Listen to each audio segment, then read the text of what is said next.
제가 조금 감성적으로 제목을 달았습니다. 그대 십자가의 길을 걸어가고 계시나요? 질문이 아니고 점점점 이렇게 표현한 것은 강요라기보다는 우리가 함께 걸어가자는 의미도 있고, 또 그렇게 걸어가는 것에 대해서 한번 깊게 묵상해 보자는 의미가 있습니다. 어, 함께 지금 말씀을 나누는 우리 성도님들, 이 제목을 한번 오늘, 아니 평생 우리가 가야 될 길이기에 한번 깊게 우리가 묵상을 함께 할 수 있기를 원합니다. 오늘 본문을 보시면요, 여기 3절에 이런 표현이 나옵니다. 만일 우리의 복음이 가리었으면 망하는 자들에게 가리어진 것이라. 무서운 말이죠. 복음이 전달되지 않아서, 즉 아무리 전해도 이 사람들이 안 보겠다, 나는 안 받겠다, 눈 감는다, 뒤돌아선다, 그래서 가리워지게 됐다면은 그 사람들은 뭐죠? 망하는 자들이라는 거예요. 우리가 뭐 살면서 조금 인생에 어려움을 겪고 고난을 겪는 거는 할 수 있죠. 그런데 한 번뿐인 인생 전체가 망한다면은 그 당사자에게는 너무나 중요한, 유일한 중요한 일이 아니겠습니까? 그래서 복음은요, 반드시 전해야 됩니다. 한 사람의 인생을 결정짓는 것이기 때문에. 그렇다면은 누가 복음을 전할까요?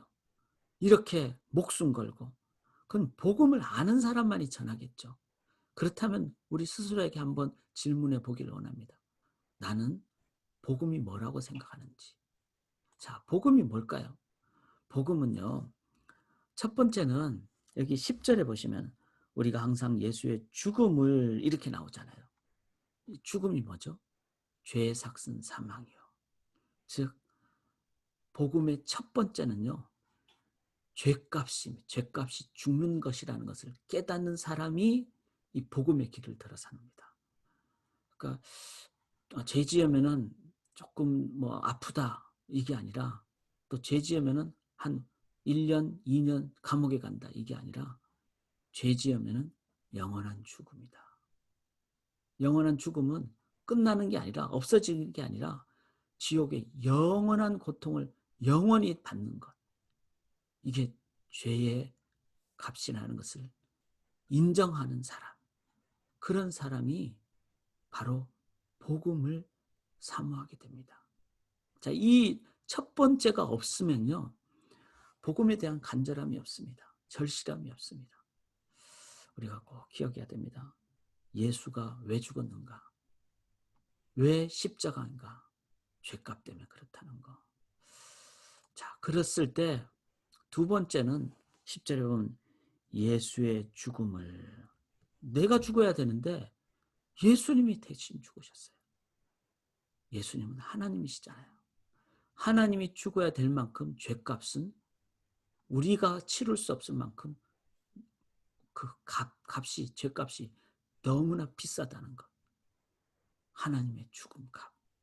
그런데 하나님이, 죄가 없으신 하나님이 대신 죽으셨다는 것. 이게 대속이죠.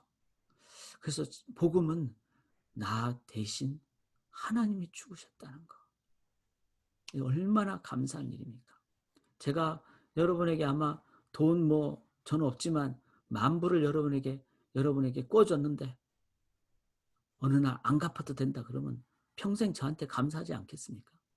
근데 만불이 아니라 주님은 억만금을 줘도 갚을 수 없는 그 대신 죄값을 치러주셨습니다.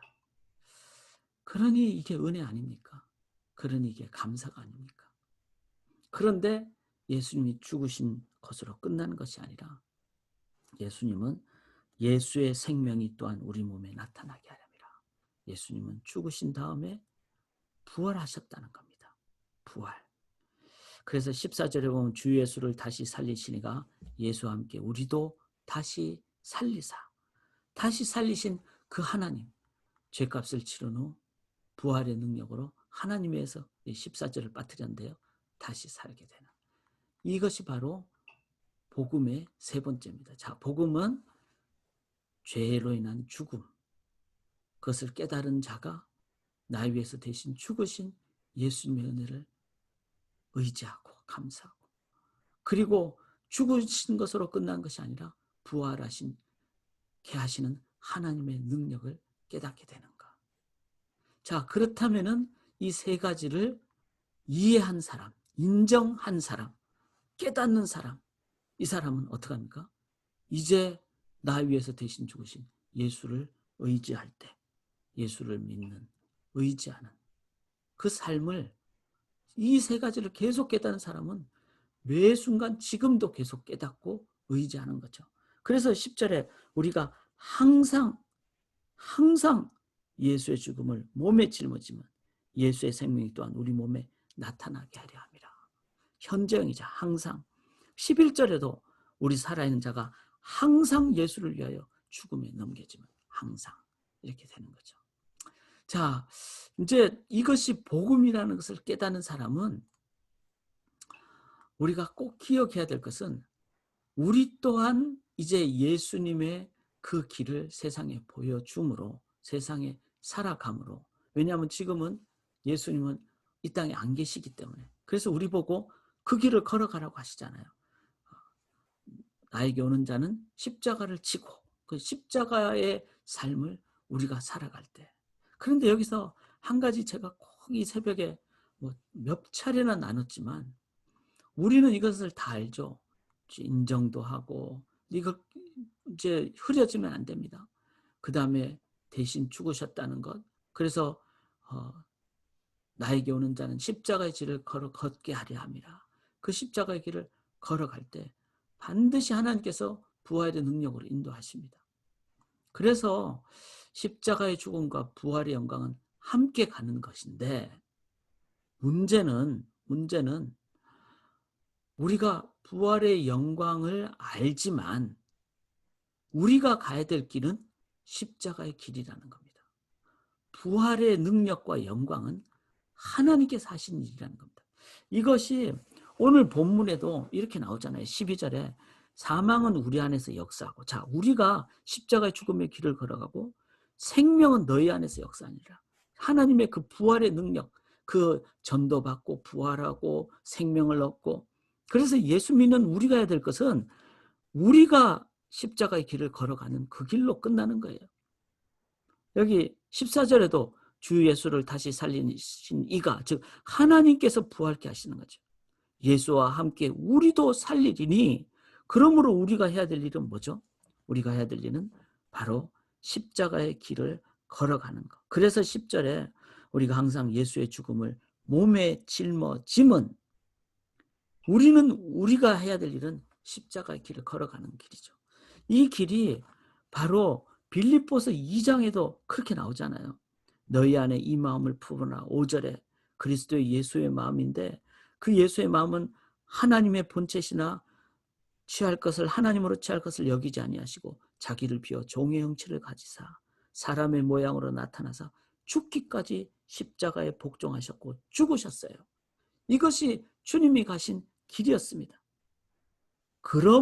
이러므로 2장 9절에 하나님이 그를 지극히 높여 모든 이름 위에 뛰어난 이름을 주사, 즉 부활케 하셨다는 것입니다. 사랑하는 여러분, 제가 왜 이 말씀드리는가 하면, 우리는 다 이것을 믿습니다. 부활의 영광, 하나님이 함께 하신다는 것을. 그런데 그것을 만약에 십자가의 삶도, 일반적인 사람은 그렇죠. 십자가에 지는 것도 싫고 부활도 바라지 않는, 당연히 회의주의자나 쾌락주의자나 현세주의, 일반적인 사람은 이렇게 살아요. 자기 그냥 쾌락적으로 살죠. 근데 혹시 부활의 영광만을 바라면서 내가 살아가고 있지 않은지, 그렇다면 순전하지 못한 동기죠. 또 부활에 대한 믿음 없이 그냥 희생정신으로 살아가는, 이거는 종교적인 자세죠. 인본주의적인 자세죠. 이런 자세 전부는 실은 올바르지 못한 것입니다. 우리가 성도가 해야 될 유일한 자세는 뭘까요? 이 죄의 세상에서 우리가 가야 될 길은 단 하나밖에 없습니다. 바로 십자가의 길입니다. 십자가의 길. 십자가의 길을 여기 4장 1절에는 전체적으로 어제 본문과 오늘 본문을 보면 이 직분이라 그랬는데 다 살펴본다면 이 직분은요, 십자가의 길입니다. 그 다음에 이게 바로 2절에 보면 복음이 진리고 진리를 이해한 사람이 갖는, 우리 각 사람이 갖는 자세예요. 이게 우리가 가져야 될 진리에 대한 자세예요. 이거를 5절에 이렇게 얘기했습니다. 우리는 우리를 전파하는 것이 아니라 오직 그리스도 예수의 주 되신 것과 또 예수를 위하여 우리가 너희의 종된 것. 종은 뭐죠? 십자가의 길을 걷는 거 자잖아요. 부활의 영광으로 막 나가는 것이 아니라 그는 하나님께서 반드시 행해 주실 것이기에 믿음과 소망을 가지고 우리가 해야 될 일은 종의 자세라는 거예요. 십자가의 길의 자세라는 거예요. 그래서 10절에 항상 예수의 죽음, 십자가의 길을 우리는 항상, 그리고 11절에 우리 살아있는 자가 항상 예수를 위하여 죽음에 넘겨지면, 이게 뭐죠? 십자가의 길을 항상 걸어가는 거예요. 12절에 사망은 우리 안에 역사고 우리는 항상 십자가의 길을 걸어가는 거예요. 삶의 현장 속에서. 그럴 때 어떻게 하죠? 우리가 십자가의 길을 걸어가는 그 길의 대상인 우리의 가족, 여러분의 아내, 여러분의 남편, 여러분의 자녀들, 또 교회 지체들, 또 이 세상을 향하여 교회가 걸어가야 될 길, 이거는 단 하나밖에 없습니다. 십자가의 길입니다. 근데 십자가의 길은 뭐죠? 십자가의 길은 죽는 거예요. 죽은 자는 말이 없습니다.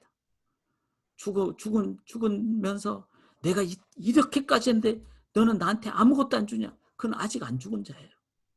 그냥 하나님을 믿고 하나님의 그 능력을 믿고 하나님이 부활케 해주실 것을 믿음의 소망을 가지고 교회가 해야 될 일은 예수님처럼 끝까지 가되 끝까지 가는, 즉 십자가의 길을 끝까지 가는 이 믿음으로 행할 때 사람들은요, 부활케 하시는 하나님의 능력을 보는 거예요. 저 사람이 내가 이만큼 했는데 너 왜 안 해주냐 하면 막판에 우리는 소위 말해서 매듭을 짓지 못하는 겁니다. 그래서 우리 예수 믿는 사람은요, 끝까지 하나님이 부활케 하심을 믿고 내가 할 일은 끝까지 십자가의 길을 걸어가는 겁니다. 그것이 예수님 행하셨던 겁니다. 그럴 때 저는 믿습니다. 우리 안에 하나님의 역사심이 나타나고, 그래서 우리의 어떤 영광이 아니라 하나님의 영광이 드러나고, 그래서 세상 사람들은 우리를 보는 것이 아니라 하나님을 보게 되는, 그게 복음이고 그게 선교고 그게 복음 증가하는 전도입니다. 쉽지는 않죠. 그러나 이 길을 걸어갈 때 주님이 약속하셨어요.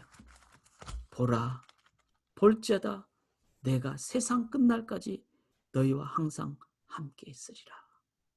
주님은 십자가의 길을 끝까지 걸어간 주님이셨기에, 부활을 경험하신 분이시기에 그 길을 걸어가는 저희들을 보시고 외면치 아니하시고 내 멍에를 지라 하신 대로, 멍에가 뭐죠? 함께 지시는 거잖아요. 저는 주님이 함께 하신다고 믿습니다. 저는 그것이 세상 사람들이 절대로 모르는 주님이 우리에게 주시는 위로와 평강이라 믿습니다. 주님이 동행하시는 그 기쁨이라 믿습니다. 사랑하는 여러분, 저는 이 진리를 제가 성경을 읽으면서 깨달은 진리 중에 정말 저한테 중요한 겁니다. 끝까지 십자가의 길을 가는 것. 사랑하는 여러분, 우리 소망교회가 개인적으로 여러분의 죽음 앞에 서는 그날까지, 또 우리 모두가 주님 앞에 서는 그날까지 우리는 끝까지 십자가 그 길 걸어가기를 원합니다. 하나님이 부활케 해주실 줄 믿습니다. 하나님이 영광 받으실 줄 믿습니다. 하나님의 나라가 이 땅에 선포될 줄 믿습니다. 우리 십자가의 길, 참 이 찬양, 우리가 시간이 없으니까 여러분, 오늘 내 마음의 주를 향한 사랑이, 하나님의 사랑이 영원히 함께하리. 누구에게? 십자가의 길을 걷는 자에게. 하나님의 사랑이 영원히 함께하리.